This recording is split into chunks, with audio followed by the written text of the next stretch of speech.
morning, everybody, and welcome to the second meeting of the Legislative Committee on Senior Citizens, Veterans, and Adults with Special Needs. First, we will call the roll. For those members attending virtually, would you please turn on your cameras and respond when you hear your name? Madam Secretary, please call the roll. Senator Bach? Senator Scheibel? Here. Senator Spearman? Here. Assemblywoman Considine? Present.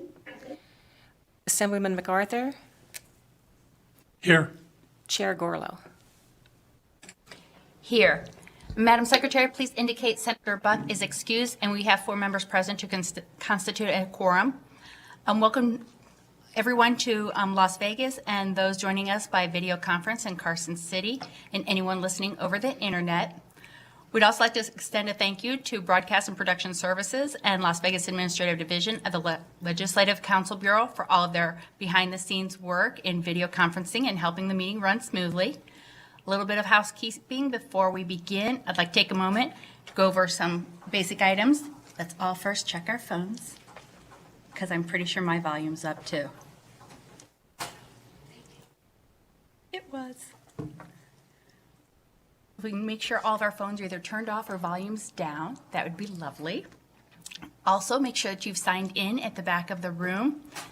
Even if you do not testify, we'd like you to sign in. And when testifying, please remember to turn on your microphone and clearly state your name and spell it for the secretaries, because that helps them out too. Speak directly into the microphone to ensure those listening in other locations and watching online can hear your testimony. And remember to turn the microphone off when you're finished speaking. Each witness should also provide a business card and a copy of any written materials that you may have. And you can leave that on the desk in the back. And since our committee secretary is in Carson City, please, she's going to collect it here, sorry. Witnesses who wish to provide committee members with additional information or have their completed testimony and handouts included should provide the paper or electronic copy to the secretary, and you can find her contact information on the committee's website. Meeting materials provided to committee members for this meeting can be accessed on the committee's webpage. Individual public copies are also available in each meeting location, so you can find them in the back of the room. Anyone who would like to receive electronic notification of and access to the committee's agendas, minutes, and final reports can do so by going to the Nevada Legislative website and follow the links. And that website is www.leg.nv.state.us. And finally, as we already said, make sure we've got our phones turned off. And with that, let's get started. So it's time for public comment. I would like to call your attention to the notation on the agenda limiting public comment to 3 minutes. Speakers are urged to avoid repeating comments or points made by previous speakers. Any person may also submit written comments to the committee secretary during or after today's meeting. In addition to testifying in person, members of the public may provide public comment in 4 different ways, all of which are listed on the agenda. You can provide public comment by calling 669-900-6833 and entering meeting ID 847-9466-2360. Again, that number 669-900-6833, meeting ID 847-9466-2360, and then press the pound sign. When prompted for a participant ID, please press the pound sign again. You can also email comments to the committee's email address, mail written comments to the research division, or fax your comments. You can find the fax number, emailing, and mailing address on the agenda. And with that, we will move to public comment. So is there anyone here in Las Vegas who would like to come forth for public comment? Okay, seeing none. Is there anyone in Carson City who would like to provide public comment?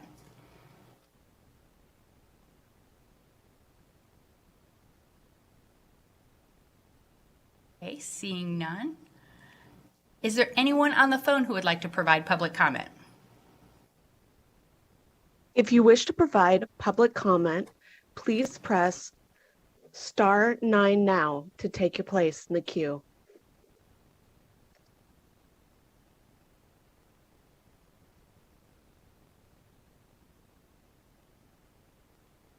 Once again, To provide public comment, please press star 9 now to take your place in the queue.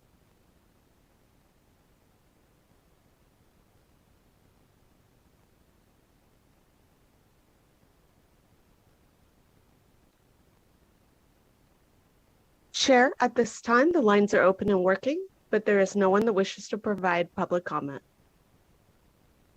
Thank you very much. All right, moving on to our next agenda item, item number 3, presentation of Nevada's Department of Veteran Services, Programs and Services. The presenters, Catherine Cat Miller, I believe Colonel Miller, Director of Nevada Department of Veteran Services, and Fred Wagner, Deputy Director of Operations of Nevada Department of Veteran Services. And is Ms. Garland also? There she is, Deputy Director of Healthcare Services for the Nevada Department of Veteran Services. You may begin when you're ready. Thank you. Thank you, Chair Gorlow, and members of the Legislative Committee on Senior Citizens, Veterans, and Adults with Special Needs. For the record, I am Kat Miller, Director of the Nevada Department of Veteran Services, and today I will provide specific information as requested by your committee. Next slide. My first slide lays out our department mission and our 7 major lines of effort. In the past decade, the Nevada Department of Veteran Services has expanded operations, particularly in reintegrating veterans into their communities, covering needs such as employment, education, housing, suicide prevention, health care, and the needs of at-risk populations. Accomplishing this reintegration mission not only supports our returning veterans and their families, but it also benefits the communities they live in and the businesses that employ them. Next slide.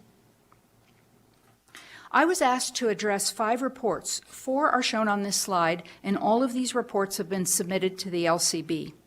The first 3 reports, which are shown in blue, are written by the Interagency Council on Veterans Affairs, the Nevada Veteran Services Commission, and the Women Veteran Advisory Committee, with administrative support provided by Ndvs. These reports address the activities of these bodies and provide the governor and the legislature recommendations regarding issues related to veterans. The last report on this slide, shown in green, outlines Ndvs public outreach programs and our collaboration with nonprofit organizations to both identify and refer veterans to needed medical and mental health services. It also includes information on service-related or service-connected disabilities and diseases and survivor benefits available to family members of veterans. As a part of this outreach, we participate in events such as the upcoming Healthcare Provider Summit in Las Vegas on April 19th of this year. We publicize and distribute brochures and other informational products. We post information on our website and use other social media platforms to raise public awareness. Finally, the report includes information on our collaboration with nonprofit organizations that provide services to veterans and their families, including the American Heart Association, the American Lung Association, and the Leukemia and Lymphoma Society. For example, last year on September 22nd, we partnered with the Leukemia and Lymphoma Society to host an educational event for providers and veterans regarding disability benefits for those veterans suffering from leukemia and lymphoma. Next slide, please. This slide discusses Ndvs's input to the Department of Health and Human Services report concerning the health of Nevada veterans.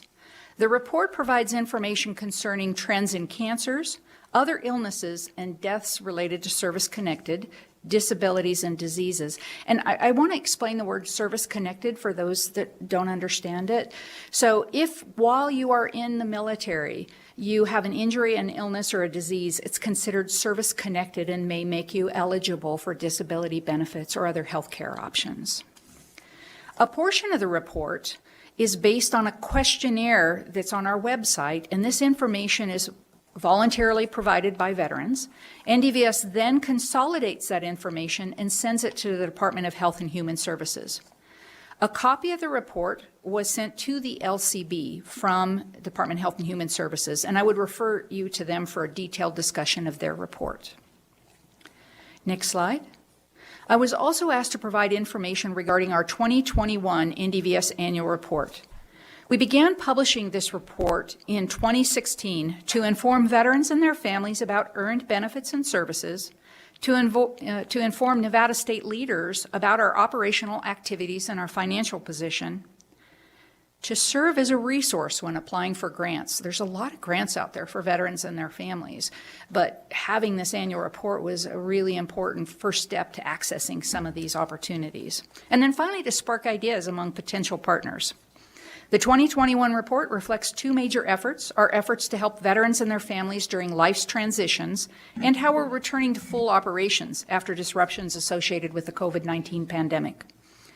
Next slide. Next, I was asked to discuss the status of Ndvs transition services. Transition has always been a high priority for our department. In fact, when we were formed in 1943, it was specifically for the purpose of helping World War II veterans reintegrate into Nevada communities.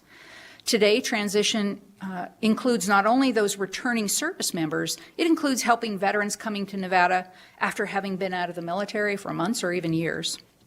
In Ndvs, when we think about transition, we think about all the key moments in the lives of veterans and their families where we might be able to aid and support them. It certainly includes leaving the military, but it also includes starting a new career, buying a home, dealing with life-changing medical and mental health concerns, in rare cases, release from prison, entering a skilled nursing facility, or coping with the loss of a loved one. Next slide. There's a few challenges associated with transition, and I've listed some of them on the slide. They're all important, but I want to share a story with you about a conversation I had with a community leader recently. He asked why supporting our veterans was more important than supporting other segments of Nevada's population, and I thought that was a fair question. And in fact, a couple of years ago during a legislative session, I heard a legislator ask, haven't we done enough for our veterans? So what I shared with this leader was that I agreed that there are many that need the support of their community: our teachers, our first responders, our children, and those suffering from crushing financial challenges, just to name a few. But what our veterans deserve is a leg up, not a handout, the chance to start from a level playing field after putting their lives on hold to serve in the uniform of our nation, a mission that is essential to the very survival of our country. Our transitioning service members often have limited personal and social and professional networks to support their transition. As a state, we can help boost veterans over the hurdle of reintegration, and I promise you they'll take it from there. Next slide. Ndvs supports the transition of military service members in many ways, as shown on this slide. The Department of Defense informs us of service members who indicate they are moving to Nevada after leaving service. We send every one of those veterans a letter, hundreds of letters a month, telling them how to contact us for support and sharing other important research information, such as employment information from DETR and housing information from business and industry. We implemented our online transition assistance program in 2021, and soon we will begin transition assistance events for Nellis Air Force Base and Fallon Naval Air Station military personnel. We have also used the information from DoD, Department of Defense, and the Veterans Questionnaire discussed earlier to determine where the largest number of our service members are coming from, and we outreach to the transition centers of these active duty locations to share Nevada Veterans Resource information. And this year we launched our Veterans Benefit Registry, where veterans can sign up to receive benefits information and opt into receiving information regarding future benefits or benefit changes. Why is that important? If you got out of Vietnam as a 22-year-old, you probably weren't paying a whole lot of attention to benefits that might support you. And even if you were, many of those benefits happened in 1980, 1990, and 2000. So they weren't even around when you got out. So understanding as a new benefit comes out that this might apply to you is very important, and that's why we're so excited about the Veterans Benefit Registry. Finally, our partnerships with the Joint Military Affairs Committee and the National Association of State Directors of Veterans Services helps us coordinate outreach and benefit from best practices in other states. And I've stole a few. Next slide. This slide shows just a few of our great outreach products. Should you need materials to support your constituents, please contact our communications director, Ms. Terry Hendry, or any Ndvs representative. Those here in Las Vegas have copies not only of our annual report, but some of our recent outreach materials, and we will be sending that to those that are attending virtually, those members of the committee that are attending virtually. Next slide. Next, I was asked to discuss the number of veterans Ndvs serves annually.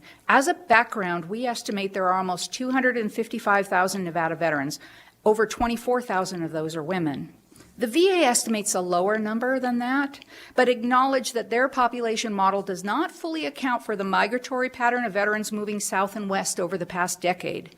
Our estimate is adjusted for Nevada's 15% growth since 2010.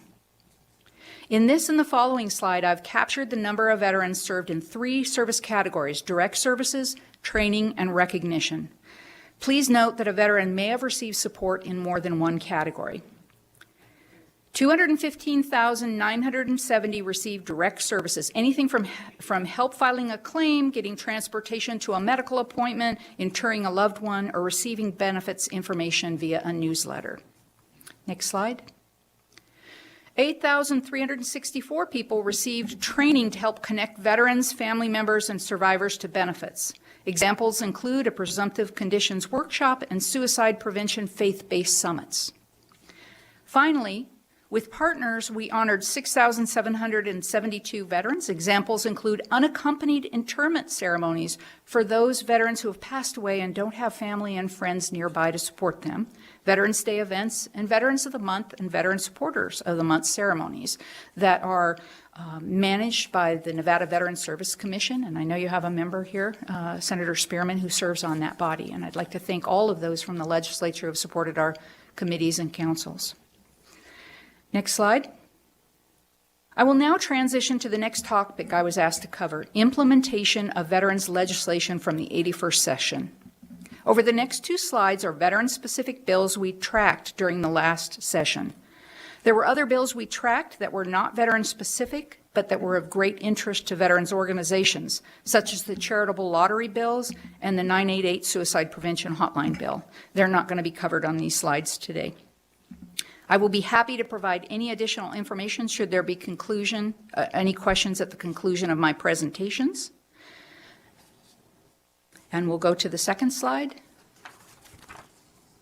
The next slide is the final 6 veterans bills tracked by Ndvs. And again, all of these, be prepared to answer questions on. I don't want to read them all off unless you have a question for them. And all of these slides have been implemented. Not all of them were implemented by Ndvs. They might be a slide that is, or a bill that was to be implemented by taxation or Department of Health and Human Services or others. Next slide. Now, in March of this year, Ndvs, in partnership with the United Veterans Legislative Council, conducted Veterans Legislative Symposia both in Las Vegas and Reno. 164 participants representing 16 statewide veteran service organizations identified and prioritized 47 unique state issues and 14 unique federal issues. What I mean by unique is it might have been identified both in Las Vegas and Nevada, but I didn't count that as 2. If it was the same issue, it was a unique issue. So a total of 47 unique issues. You have been sent a copy of the report, and there are several issues that might be appropriate for future veterans legislation. The themes that emerged from the symposia are listed on this slide. Next slide, please. And a final shift to address the last topic I was asked to cover, homelessness among Nevada veterans. Nevada's 3 Continuum of Cares, or COCs, organize efforts of local governments, nonprofits, and stakeholder groups to end homelessness in their region. They conduct statewide coordination among themselves, but there is no strong centralized oversight. Centralized coordination, but not centralized oversight, which can make gathering veterans data a bit challenging. However, all the COC leads were very helpful as we worked to gather this information. So let me get right to the bottom line. The point-in-time count of homeless persons, as reported by each COC, revealed a marginal decrease in veteran homelessness from 13%, or 920 veterans in 2020, to 12%, or 832 veterans, to 2021. Unfortunately, Volunteers conducted an observation count only within 14 of the rural COC's 15 counties, and the count was not conducted in one county due to the illness experienced by a count lead. So the rural veterans count is likely understated. I don't think they're huge numbers, but in the 2021, I don't have good data on the number of homeless veterans in the rural COC. Now, there are federal resources and state resources available for veterans experiencing housing instability. But to offer these resources, we must first identify and contact these individuals. But if we do the transition mission right up front and we get it right, homelessness among veterans will prove to be less of a problem. While Ndvs does not provide direct support in the way counties and nonprofit organizations do, we do provide important services, such as convening partners to share information and best practices, conducting studies to determine service gaps, connecting veterans with supportive services, and with information about affordable rental and home ownership. And we also publish all this information on our website. With us today, we have several subject matter experts who can answer any follow-on questions that you might have regarding veteran homelessness. We have Michelle Fuller Hollier, and I apologize if I'm mispronouncing that, Michelle, Clark County Social Services Manager, Katrina Peters, the Washoe County Data and Policy Specialist, and Shalimar Cabrera, Executive Director at U.S. Vets, a Las Vegas nonprofit organization providing transitional and permanent housing, job training and placement services, and also case management support. And U.S. Vets is larger than just Las Vegas, but that's where Shalimar is where she leads her organization. Next slide. And on this slide, you'll see a snapshot of our web page highlighting some of the many resources available for veterans experiencing housing instability. This is geared not just for the veterans who may not have access to information to look at the website, but those who support them, organizations and individuals. And the last slide, our conclusion. In conclusion, Ndvs is not huge, but I believe we punch well above our weight. We've received 5 national awards for best practices in 7 years. And every single day, our team members make a difference in the lives of veterans, service members, and their families. So we're working on 3 things. 1, to make sure no matter where a veteran lives, that veteran and that family member have information and access to resources that improve their lives. The VA recently did a study. The numbers sound very high, but it was that 90% of available benefits and services that veterans have earned stay on the table. They're not accessed. So our problem often isn't new benefits and resources, it's finding the veterans and developing procedures and processes to connect veterans to existing resources.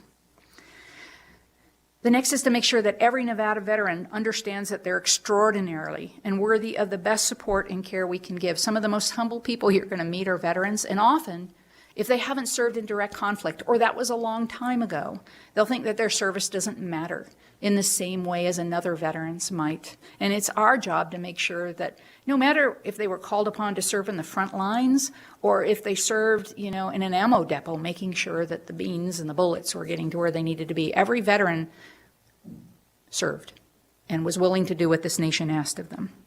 And then finally, we have to work with community partners because there is no way we can reach out to all the communities and make sure that they understand the benefits and services that are out there, and it's only through partnerships that we're effective. This concludes my briefing, and I thank you for the opportunity to present before you today, and I am ready to answer any questions you might have. Thank you very much for your wonderful presentation. Are there any questions from the committee members? Senator Spearman? Thank you, Madam Chair. Colonel Miller, first of all, I want to say thank you for your service. I know that you're retiring into May. Right. End of April, for the record, Cat Miller, April 30th. I think we just extended you. Retirement. But I really want to thank you for your service. I think you have been a marvelous addition to the efforts that the state of Nevada has for veterans, and I thank you for that. I guess my first question has to do, and it may have to be answered by one of the subject matter experts. My heart breaks every time I hear homeless veterans in the same sentence, because that should never be. I know that there are there's a lot of talk about things like rent control and that sort of thing, and how do we do this for people who might be, is there a subcategory that specifically looks at maybe some federal programs or federal monies that will help us get them off the street earlier? And number two, the wraparound services that are needed, because there are some who are homeless because of PTS. Others may be homeless because of various and sundry things. Discharge. Maybe they got less than honorable discharge. And I know that many times that knocks you out of the category, but I'm still concerned that at least since 1976, when did Voluntary Army start? Was 1976, Volar? Huh? 74. So anybody who entered the service after 1974 volunteered to do so. And so my question is, there has to be a way for us to collaborate. You mentioned community partners, but there has to be a way for us to collaborate with all these other resources to help make that happen. And it's just a question, how do we do that? Because we talk about this all the time, not just for veteran services, but we talk about this all the time, and it's just exacerbating to me. Senator Spearman, Kat Miller for the record. I'll address that in a couple of parts and then punt to some of our partners. First off, there are resources available for veterans experiencing housing instability and homelessness. RVA medical centers is where they're housed. There are veteran specialists that do nothing except help connect veterans to housing resources and provide wraparound services. However, many of those wraparound services are offered through what they call HUD-VASH vouchers and actually implemented by nonprofit organizations such as U.S. Vets. So I think that you would be benefit to hear from Ms. Shalimar Cabrera from U.S. Vets, and then afterwards, when you talk about that collaboration and bringing partners together, you have both the Clark County and the Washoe County leads from the COC, and that's what they do so well. And so, with your permission, Chair, I'll turn it over to Ms. Shalimar Cabrera. Sorry, Shalimar. Yes. Thank you Just so before much. you start, just one question. If you can just put faith-based communities down there at the bottom line. And I'll talk about that later, but thank you. Please push your button. There you go. Thank you. Just ready to get going there. Good morning. I'll try that again. Good morning to all of the committee members. I am Shalimar Cabrera. I'm the Executive Director of U.S. Vets here in Las Vegas. As Kat said, I'm happy to be here and in person to talk to you about our services. Thank you for your question and, of course, your concern for our veterans. We also believe that nobody who has served in our military should find themselves sleeping on the very streets that they fought to defend. So our organization is one of a few here in town that does provide wraparound services to meet these veterans where they are. Specific to your questions about federal resources for prevention, yes, actually there is. The VA, it was 2011, we were the first agency in Nevada, now there are two of us, who received VA supportive service for veteran families funding, which is a federal program that allows us to provide eviction prevention funding. So meeting the veterans and their family, whether that's one veteran in a household all the way up to, I think our largest family is a family of 13 in the veterans household. However they define their family, we're able to serve them as long as there is a veteran in the household. And if they are facing eviction and therefore imminent homelessness, we're able to step in with eviction prevention funding. So that program in itself deals with eviction prevention as well as rapid rehousing. But our programs, and I could go on for a long time, but I'll stick specifically to what you asked. Our programs at U.S. Vets, for example, is comprehensive in that we start with outreach on the streets and in the shelters to find them and connect them. As Kat said, it's important for us to be able to tell veterans what their benefits are, what resources are available. And from outreach into either transitional, supportive permanent, or affordable housing, eviction prevention, financial assistance, case management, employment, all the way through actually to permanent housing and aftercare. We actually follow the veteran after we've helped place them from transitional housing into permanent housing, follow them to ensure that they stay in housing, hoping that they never recur to homelessness again. So there are actually federal resources actually 85% of our budget at US Vets is still federal resources, and we're grateful to the VA and HUD and the Department of Labor for supporting those services for our veterans. Also rental assistance. So if a veteran is in arrears on utilities or on rent, we're able to step in so that they don't actually get displaced from where they are, but actually able to help them in the household where they're living. Or if they are already homeless, of course, we have several rapid rehousing programs. And then to your question about discharge, actually, while their medical benefits will be different, as we know, based on how long they served or what their discharge is, our housing programs are not specific, do not necessarily preclude them. So including bad conduct, we're able actually to serve veterans and connect them to services other than honorable, medical under honorable, different discharges. So it's not just honorable that we're able to serve, which is a good thing. That was a change that the VA made sure that we could continue doing that, because we know veterans all have different needs and different reasons for their discharge. And then in terms of collaboration, yes, for sure. I mean, I think there's certainly nothing we could do at US Vets without the support of the community, all the way from, as I said, outreach through to case management. And we do collaborate very closely with the other veteran housing providers in town, with other nonprofits, certainly the VA, and advocacy groups and educational groups such as Ndvs and the others in the community, just so that we can get the word out to veterans, which we still have to continue to do even after this many years being in Las Vegas since 2001. Still, there are veterans who will come to our community and have no idea how to access the system or that their benefits are available to them. So that's the role of our case managers, to connect them to all of those services, and letting the community know that we and other agencies are here certainly is going to be important to decreasing this number. I'll just leave you with one statistic and then I'll wrap up, that in the last 6 years, we actually the community providers here in Las Vegas have actually decreased veteran homelessness by approximately 50% in the last 6 years. So the number is going down, and we don't stop until it's zero, until no veterans are homeless on our streets. Thank you. Hopefully that answered your questions, and I'll take any more if there are any others.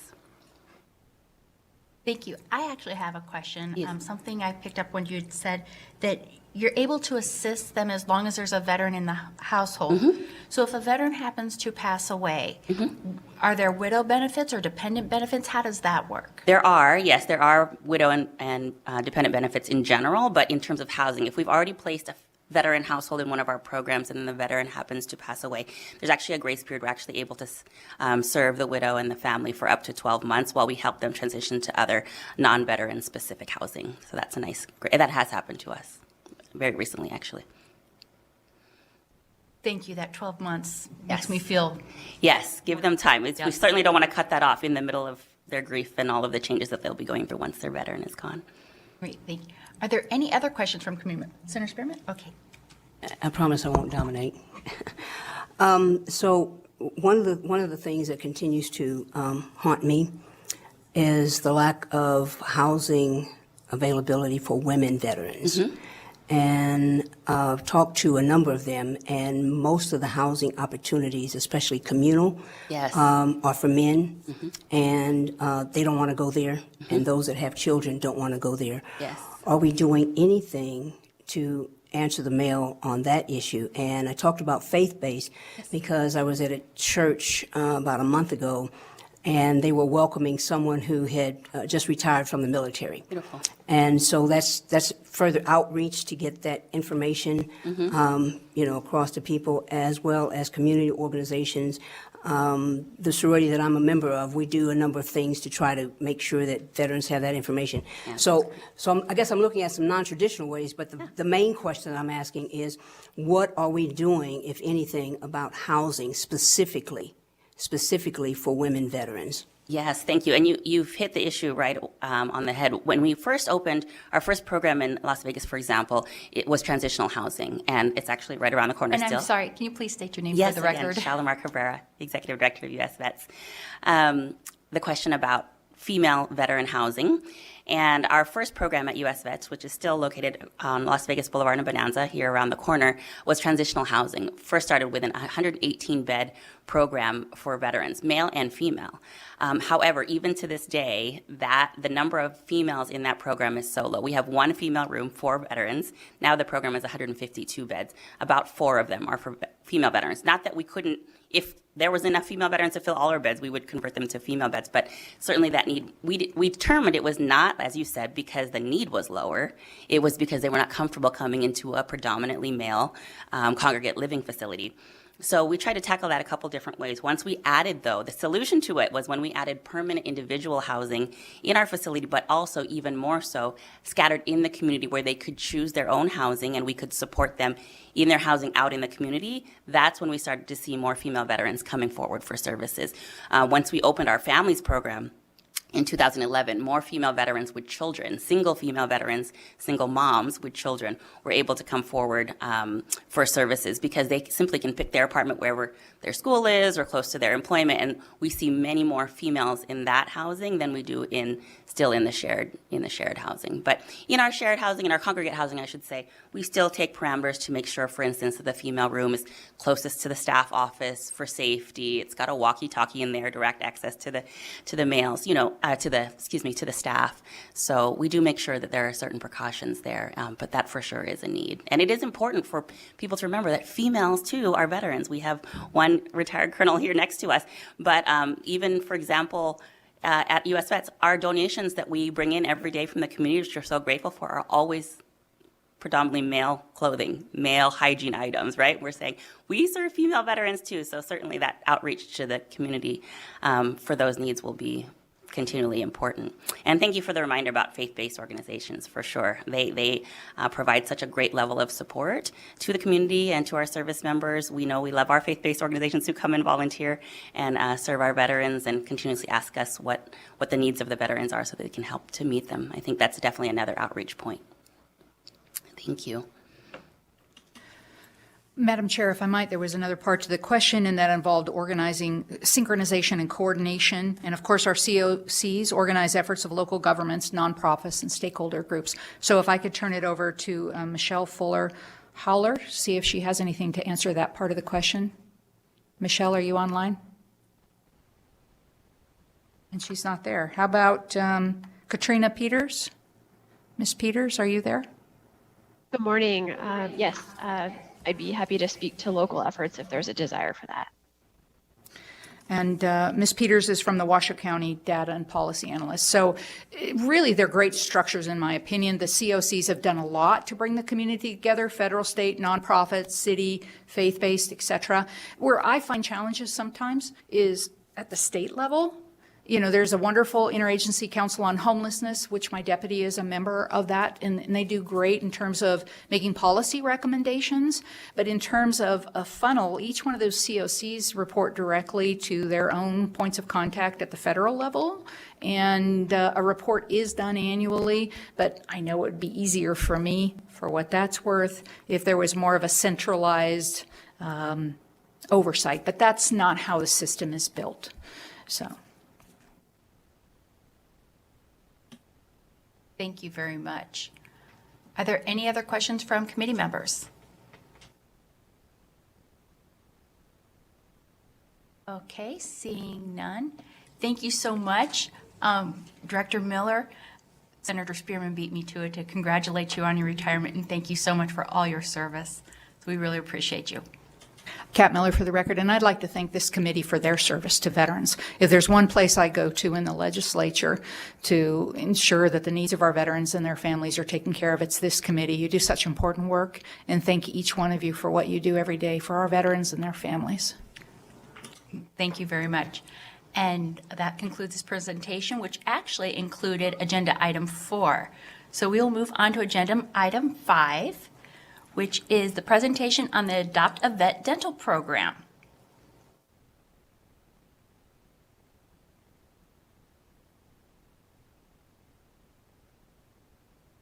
So we have Demetrio Gonzalez, Executive Director of the Adopt a Vet Veteran Dental Program. And I'd also like to highlight that this committee has sponsored bills from the last 3 legislative sessions to fund the Adopt a Vet Dental Program. We'll take questions at the end of the presentation. You may begin when ready.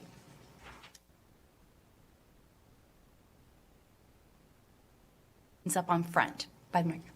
There you go. Good morning, committee members. For the record, my name is Demetrio Gonzalez. I'm the Executive Director for the Adopt a Vet Dental Program for the state of Nevada. So I do have a report here, and it was given prior, so I don't know if you want us to present it on there. If you would like, we could. If not, that's okay. Whatever you're more comfortable with. It's helpful for those that are participating on Zoom to see it. So if you want to. Yes.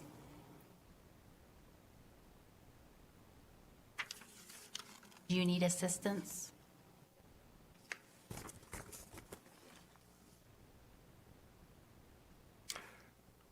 So we were asked, so I was asked to give an overview of the Abducted Denim program, and what we have here is an overview. So what we've done is we've presented the last 12 years of what we've done and what we're doing now for the veterans in the state of Nevada. So on page 2, which is the second page, we are not only asking in this next legislative session for continued funding, but also to raise the funding that has been appropriated for the AAVD program for the last 3 legislative sessions. Since receiving funding, we have been asked by leaders within this legislative body to expand our program to cover the entire state of Nevada. As of July 1st, 2021, the AAVD program has expanded to cover the entire state of Nevada. What do we do at AAVD? Through a partnership with 137 dentists throughout the state of Nevada and the use of a dental clinic at the Truckee Meadows Community College in Reno, Nevada, we give full mouth dental restorations to low-income veterans who are unable to cover costs for their dental care. These services include, but are not limited to, extractions, crowns, bridges, fillings, replaceable partial dentures, and full mouth dentures. Most of the patients that come through our program have been through enormous amounts of obstacles trying to get dental treatment to relieve pain that is excruciating and many times life-threatening. A question that is often asked to us is, why don't they just go to the VA and get dental care there? There are only 3 situations in where a veteran qualifies to get dental treatment at the VA dental clinic or within the VA dental program. The first is they would have to have been a prisoner of war. As of this month, there are only 3,000 prisoners of war in the United States, ex-prisoners of war. The second is they would have had to be scored at a level of 100% disabled through the VA system. As of this year, there are about 1.3 million veterans who are rated at 70% or above. The VA does not have an actual count that is displayed on any of the websites that gives an exact number of the 100%. The third is they would have had to been injured in the mouth. In several studies, professionals within the DoD, facial injuries are not specified to the mouth. The DoD studies designate these injuries as maxillofacial cranial injuries. From Vietnam to present, there are more than 5,000 maxillofacial cranial injured service members. Of those numbers, there is no exact number of which of those are actual injuries to the mouth. To date, there are about 18.2 million veterans of the United States. Given the number I have just presented, if we add all of these numbers up, there are about 1.3 million, 8,000 veterans who are possibly eligible for dental care through the VA system. That's within the 18.2 million across the United States. According to the Nevada Department of Veteran Services, there are approximately 250,000 veterans who reside in the state of Nevada. Through our geographical research, there's about 44,000 of those that are at poverty or below poverty that live in the state of Nevada. In 2017, this year again, AAVD was voted as the #1 veterans program in need for veterans. To date, and its volunteer dentists have provided full mouth restorations to 1,490 low-income veterans. Included in that number are 229 veterans living in rural areas and 71 women veterans, 2 of our most underserved populations in the state of Nevada. The number of veterans that were treated by our volunteer dentists amounts to about $7.7 million of donated services with our partners. Or there are other programs throughout the United States that give some type of minimal dental care to low-income veterans in their state. Nevada, we are the only program in the United States that gives total full mouth restorations to our veterans. When a veteran comes through our program, they leave with no dental care needed or at a level of maintenance.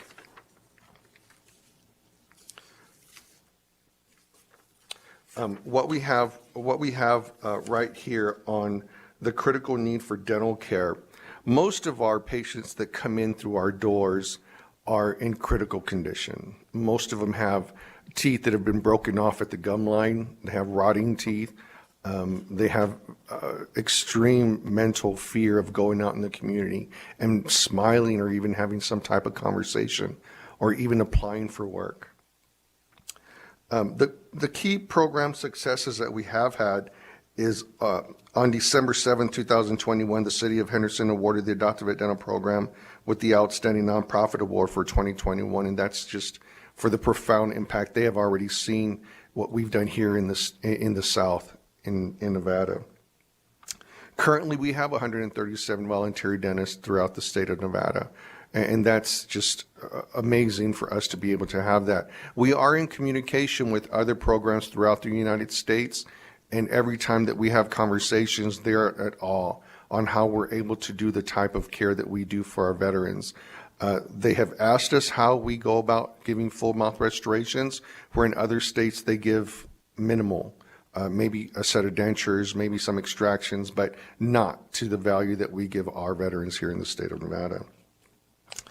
Truckee Metals, we do have a dental clinic that we use at Truckee Metals. We've also been asked why we do not use UNLV as a source for treating patients. There is an opportunity for patients to be seen at UNLV Dental at the dental school, but here lies the problem. When we do dental work through some retired dentists that work for us at Truckee Metals Community College in Reno, it takes anywhere from 2 to 4 days on an emergency case for them to be able to be seen at our clinic. And when they come in through normal dental care, they come in and maybe 3 to 4 months after coming through our program, they're completed. Everything from extractions to crowns to root canals to bridges to replaceable partial dentures, full dentures. It takes about 3 to 4 months to complete it. If we go through UNLV or a dental school, that can take up to a year to year and a half. And the reason why isn't because they're slower than we are. The problem is they're students that are giving this type of dental care. And in each level of completion, the student has to stop and have an instructor come and actually see their work. And that takes time. And what UNLV has a waiting list of 3 years to get seen at their program, where we have a couple of days to get seen through our program and how we do business. And we love UNLV and their dental program, but it just is not somewhere we want to keep our patients going through when it takes so long for them to do it. So what we did on page 4 is this is from the last legislative session. So we asked for continued state funding of $250,000 per year, $500,000 biennium. So we did ask for that. The state unanimously through the legislature voted for yes for us to get continued funding. We are grateful for that. What we wanted to do was present that to you in the form of how we wrote it and what we asked for and what we were going to do with the money. We are presently doing everything that's written here on pages 4 and 5 on what we told and informed the legislature we would do with the money that we were given. The impact on low-income veterans on page 5, receiving dental care. Emergency care is critical to eliminate extreme pain and suffering from abscesses. There are patients out there that have been told no for so long that they've given up trying to get any type of dental care. Through our program and through our outreach program, we have tried, I've traveled all over the state of Nevada in my vehicle, gone to all these rural areas and just explained to them that there is a way for you to get dental care. Unfortunately, the saddest thing that we see is we see individuals passing away from infections that have gone either to their heart or to their brain because of the infections in their mouth. And that's just not right. And this is one of the things and one of the reasons why we continue coming back to the legislative sessions and asking for more funding to continue our progress in treating these veterans so that they don't pass away in some alley, in some home shelter or areas like that. What we've also presented to the committee is our projected budget that we proposed in this last legislative session. And you can see everything that's there. We want it to be in, not only do we have everywhere in our program, we're very transparent. If you want to know where the money is going to on what we receive, everything is in our website. There's no secrets, there's no blinders. Everything that we do with the money is there for you to see. Whether you're whether you're within the committee or the legislature, or you're just someone at home that wants to look at how our money is spent, it's all in our webpage. Also, we have an X-ray, and I wanted to share this with the community because I want people to understand in the legislature, for those that don't know about our program in this committee, what you see here is an X-ray. We call it a panograph. And as you can see, the gentleman that you see there was one of our patients that we treated this last year.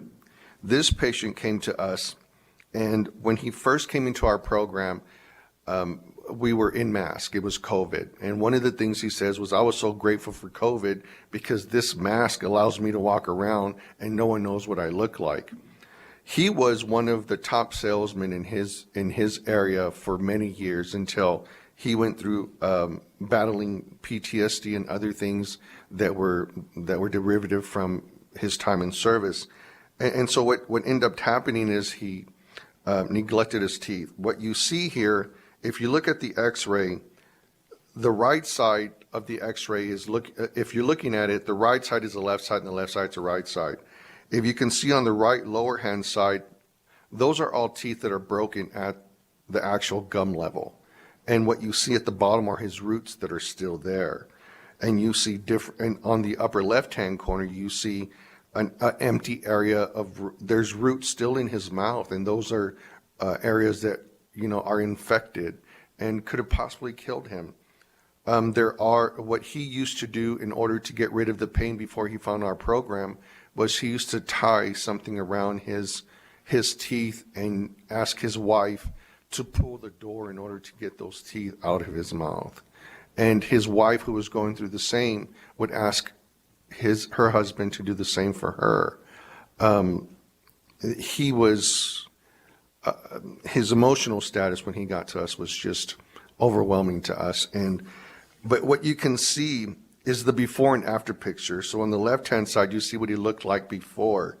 And for our patients to smile looking like this is hard for them. But if you see on the right-hand side is the end result of the volunteer dentists that we have and how we treat our patients. And who I have here with me today is Heather Burkowski, who is the Assistant Executive Director, but she's also our CFO, and she deals with the finances and keeping us in track on making sure that every penny that we get is maximized. And for every $1 that we receive from either the community or the legislature, it turns into $3 of donated services from either a dentist or any other organization. I also have with me Charlotte Worthley, who's our program director for our community dentist, and her job is to go out there and make relationships with dentists to be part of our program. We also have Cherie Peterson, who we hired here last year when we opened up our office. That is our manager for office here in Southern Nevada. But we are open for any type of questions moving forward in this committee. So I'll leave it for any questions. Well, thank you, Mr. Gonzalez. We are very appreciative of your time and service to our veterans in Nevada. Are there any questions from our committee members? Senator Spearman. I'm the reliable question asker.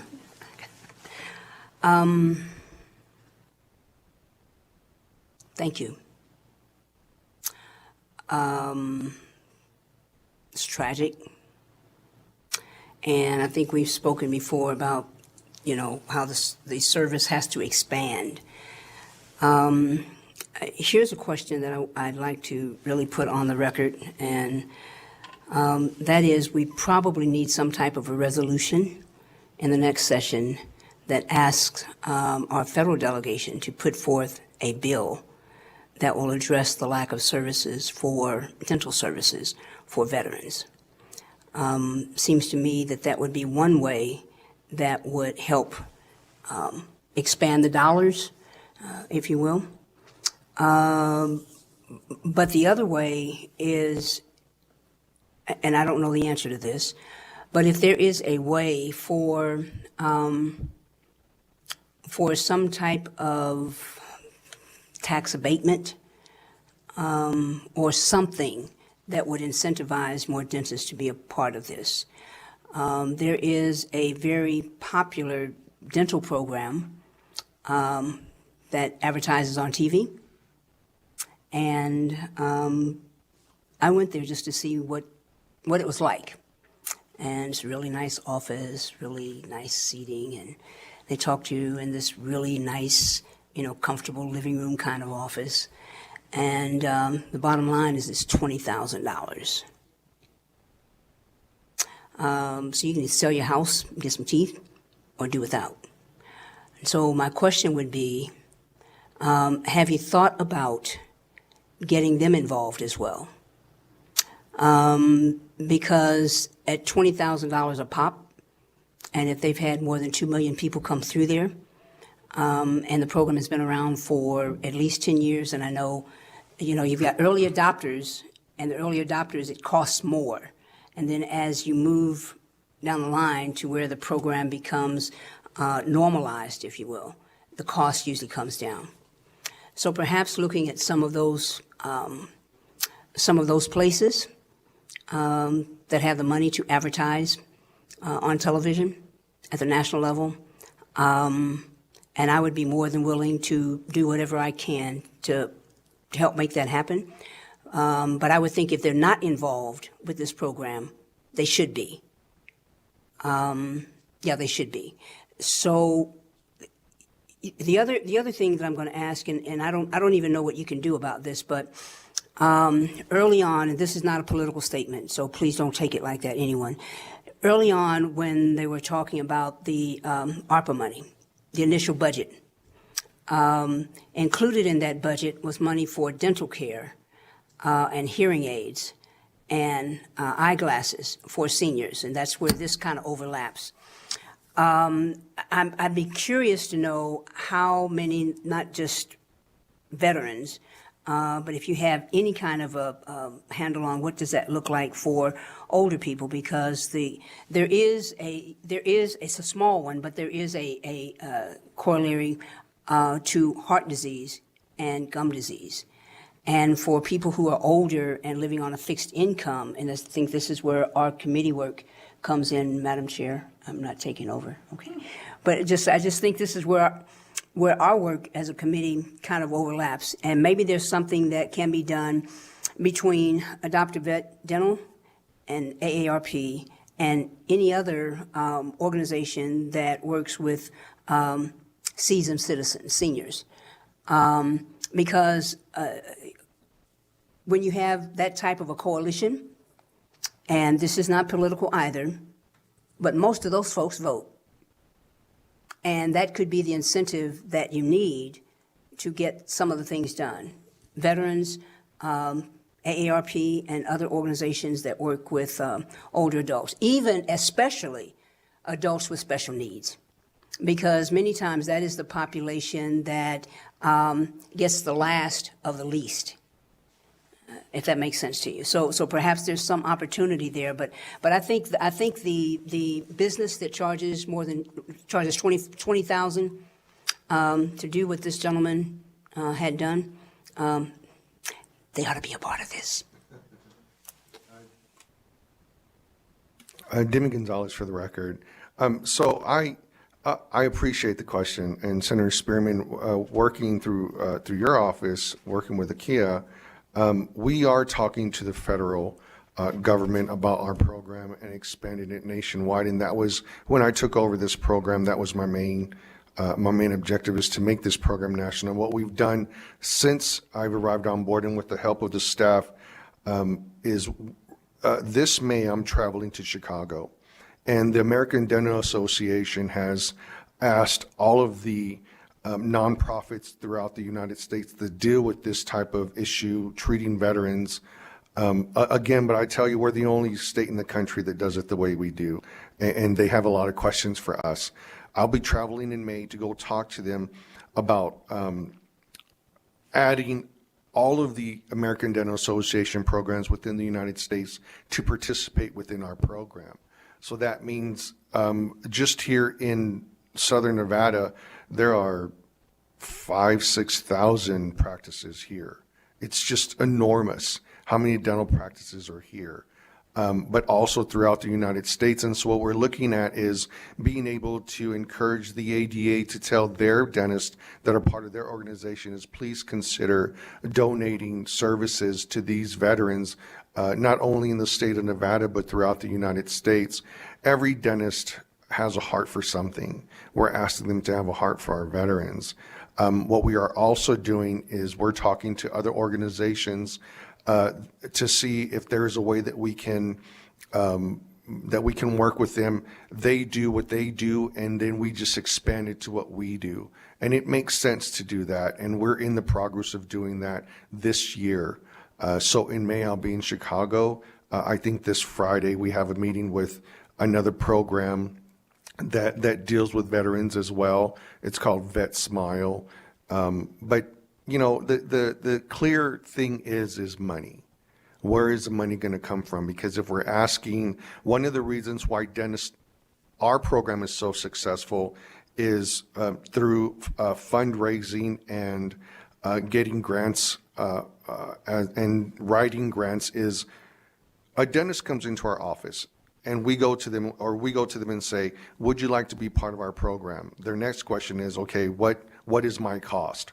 We tell them, your cost is just the donated services. We will do everything else. We will contact the VA. We'll make sure that all their medical issues are taken care of prior to coming to your office. Any type of issues with this individual, with this veteran will be taken care of.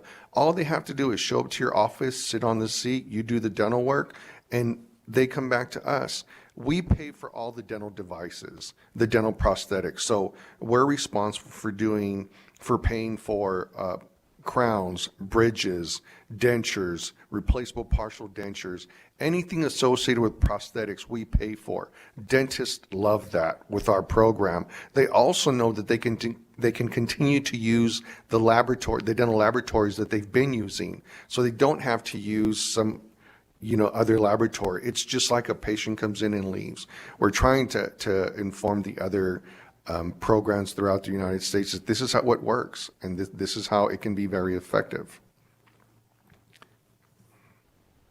I guess the follow-up to that would be encouraging to look at AARP. And probably I know that there's an organization that works with differently abled citizens.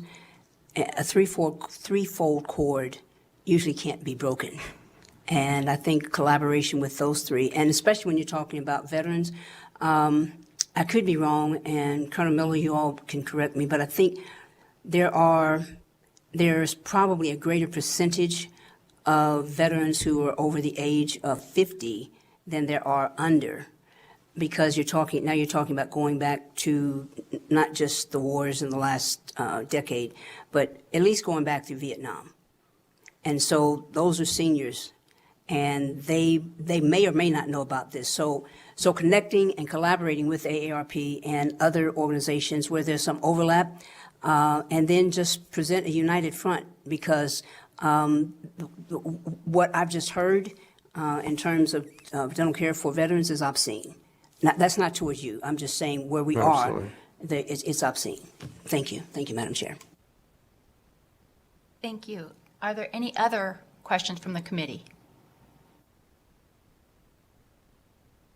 Okay, seeing none, I'm actually going to piggyback on what Senator Spearman said, that yes, whenever we seem to be talking about healthcare, dental, vision, and hearing always gets ignored, in my humble opinion.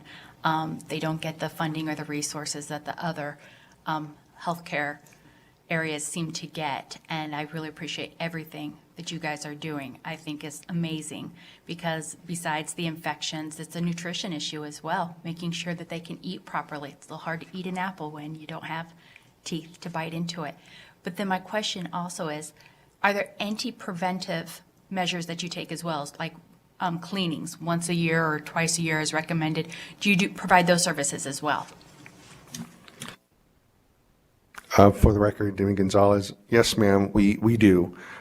We have, we partner up with the dental hygiene school at TMCC, and they provide dental cleanings for the patients that we see for a very discounted price. And it just works. Every 6 months, they can come in, they can get their teeth cleaned for minimal cost. Sometimes it's pro bono, but sometimes it's not. But the cost is so small that, yes, they do come in. So in terms of maintenance, when a patient comes through our program, from the time they get into our program to the time they leave, they need absolutely nothing in terms of dental care. We would have completed everything. The next part of our program is maintenance. So what we do is we partner them up with a program that will allow them to maintain their dental care. Now, they do have to pay for it, but there's plenty of programs out there that are $15 a month, $20 a month that will maintain their teeth after all of the work that we've done. And that's affordable to them in that way. Great. Thank you so much. Thank you both for being here. We really appreciate all that you're doing. And seeing that there are no other questions, we will close this agenda item and go on to our next agenda item, which is a presentation on teaching licenses for military spouses. And now we'll have a presentation from Jeff Brisk of the Office of Educator Development, Licensure, and Family Engagement with Nevada Department of Education. He'll provide us with an update on Senate Bill 100 from the 2019 legislative session and the progress of teaching licenses for military spouses. Good morning, and Chair Garlow and Vice Chair Spearman and members of the committee. For the record, my name is Jeff Briske. That is Jeffbriske. I am the Director of the Office of Educator Development, Licensure, Family Engagement at the Department of Education. And I'm here today to give the committee a department implementation update on Senate Bill 100 from the 2019 session. Please bear with me as I share my screen for the presentation.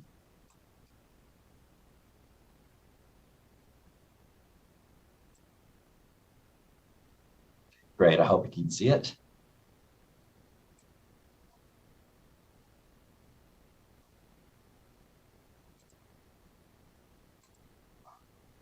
So the summary of SB 100. Section 3 of SB 100 was amended NRS 391.036, which is our commission shall adopt regulations which provide for the expedited processing of applications for a license to teach in this state and for employment in a school district for a spouse or member of the armed forces of the United States who's on active duty. Section 4 of SB 100 amended NRS 391.115. If a veteran of the armed forces of the United States submits an application for employment in a school district for a position that requires certain training, experience, or licensure in a skilled trade, the school district must consider any military education, training, or occupational experience listed on a joint services transcript or similar document as credit toward any such required training, experience, or licensure. This section of the bill is a requirement of the local education agency and does not affect the work of the department. Section 6, subsection 2 of SB 100 amended NRS 391.032.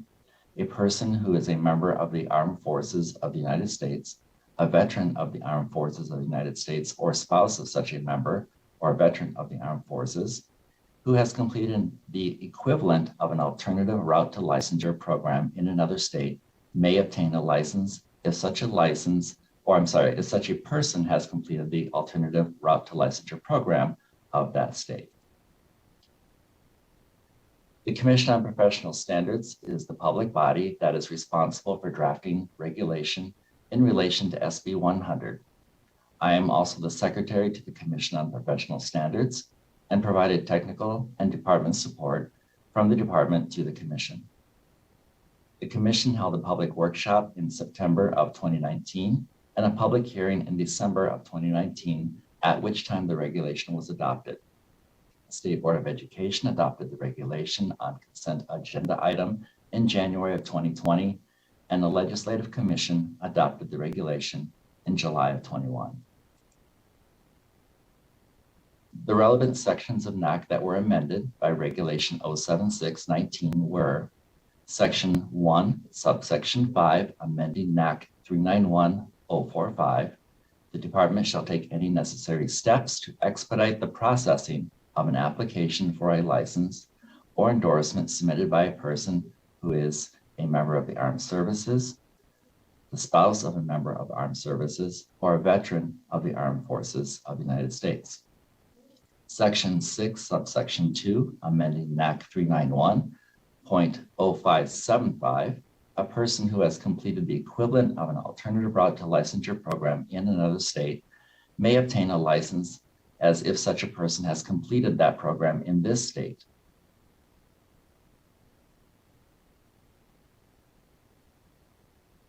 NRS 391.040, which was amended in the 79th session, 2017, the Department of Education may waive any fee for the initial licensure of a license, the renewal of a license, or the issuance of a duplicate license for an applicant or licensee who is a veteran of the armed forces, an applicant or licensee who is a member of the armed forces of the United States who is an active duty, applicant or licensee who is a spouse of such a veteran or a member of the armed forces of the U.S. In April of 2018, the department launched a new online licensure system. The new system, OPAL, allowed the department to offer a $50 discount to active duty veterans and spouses. When this discount is selected in our system, our licensure system, it allows us to identify persons who apply for an initial or renewal license. The department can then pull a report manually and process these application types. And as we move into our busy licensing season, which has already started, we will be reviewing ways to automate this process with our system vendor. However, doing so either manually or in an automated fashion will only allow licenses to be processed expeditiously at NDE. It is quite rare that the background process is completed before the analyst evaluation is completed.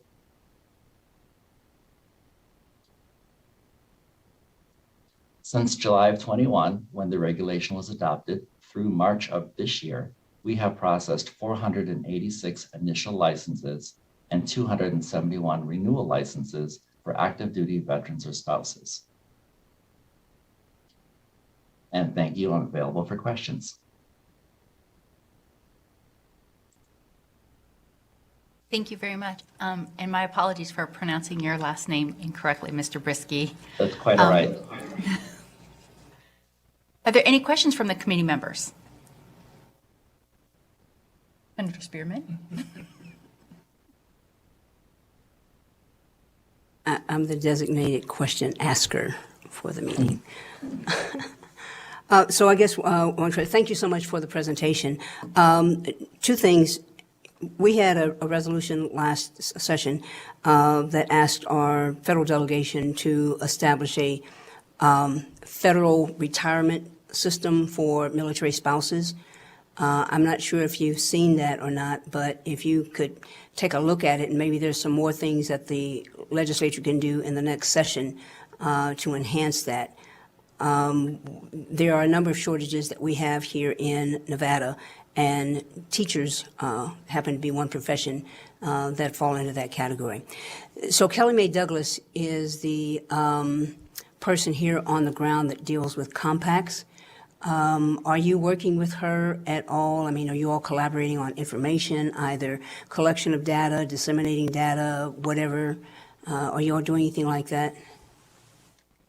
Jeff Brisky, for the record, no, I'm not familiar with Kelly Mae Douglas. However, we do participate in our National Organization Association for Licensure Directors and Teacher Certification, where we are looking at compacts nationwide through all jurisdictions. Additionally, we have a regulation that will be working its way through, starting with the commission, to allow anyone who is prepared at institutions that are nationally accredited, that they can certainly apply to us with complete reciprocity. Yes, and I can get you her information later, but she's the Pacific Southwest Regional Liaison for DOD and state legislators. So she might be able to provide some information, and perhaps there's some information that you might be able to provide to her. Okay. Thank you. Thank you, Senator Spearman. Are there any other questions from committee members? Okay, seeing none. I have a quick question. I've recently heard about this Troops to Teach program at the federal level. Do you do any work with them, or how could this work in conjunction with that program? Yes, thank you for the question, Jeff Risky, for the record. I believe Dr. George Ann Rice is leading that program, and we have been in meetings with her.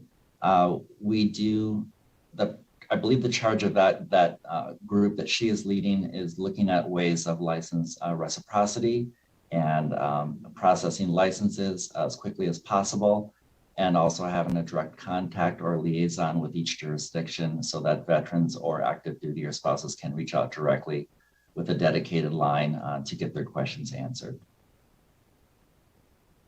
Great, thank you very much. Yes, I've had a brief conversation with Dr. Rice, and I believe we're looking at having her present at our next meeting. So thank you very much for your information, and seeing that there are no other questions from the committee members, we appreciate you taking time to present for us today. So thank you very much. All right, thank you. Okay, we're on to public comment. Is there any public comment here in Las Vegas? No one rushing up to the table? Okay, how about in Carson City? Is there anyone who would like to do public comment in Carson City? Again, we're not seeing anyone rushing up to the table, so let's try the phones. Is there anyone on the phone that would like to? Sorry about that, Chair. To provide public comment, please press *9 now to take your place in the queue.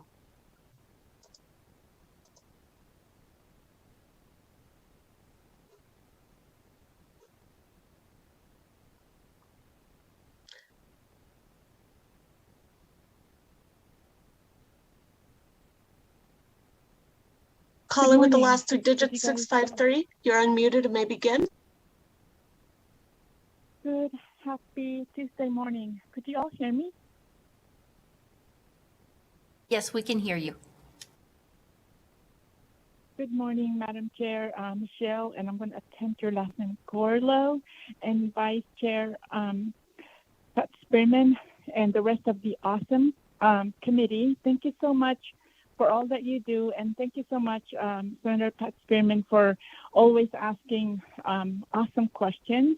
This is Dora Martinez, representing the Nevada Disability Peer Action Coalition.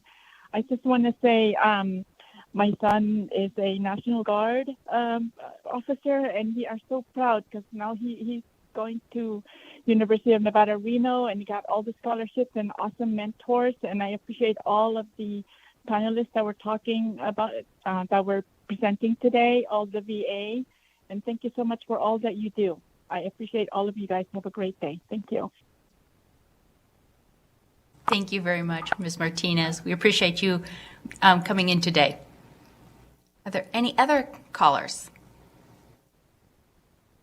Once again, to join the public comment queue, please press *9 now.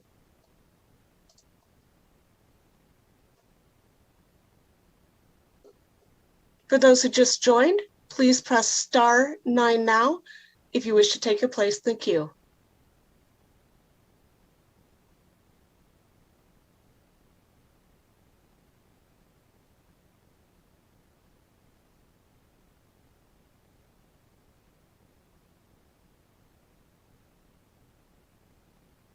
Chair, at this time, the line is open and working. We have no additional callers who wish to provide public comment. Okay, well, thank you very much. Are there any comments from our members before we adjourn?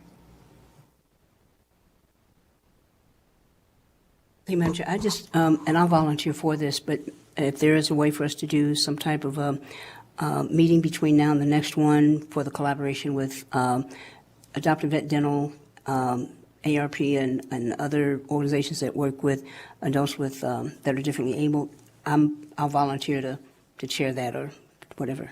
So, Sounds good. Thank you very much. Any other comments? Okay, seeing none, that concludes our meeting for today. Our next meeting will be Tuesday, June 7th, starting at 9 a.m. here at Grant Sawyer, and the meeting is adjourned.